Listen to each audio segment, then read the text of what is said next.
শুধু রাখি পূর্ণিমা। আমার সব দাদাদের, ভাইদের রাখি পূর্ণিমার শুভকামনা, ভালোবাসা, আশীর্বাদ আর প্রণাম। ছোটবেলা থেকেই না রাখি পূর্ণিমাটা খুব আনন্দ করেই কাটাতাম।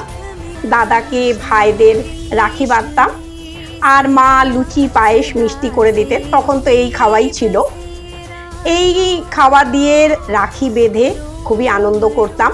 এখন তো ভাই বা দাদারা সবই কর্মসূত্রে বাইরে, তারা সময় মতন আমার কাছে আসতে পারে না, আমিও সময় মতন তাদের কাছে যেতে পারি না, তাই রাখি তাদেরকে পাঠিয়ে দিয়েছি।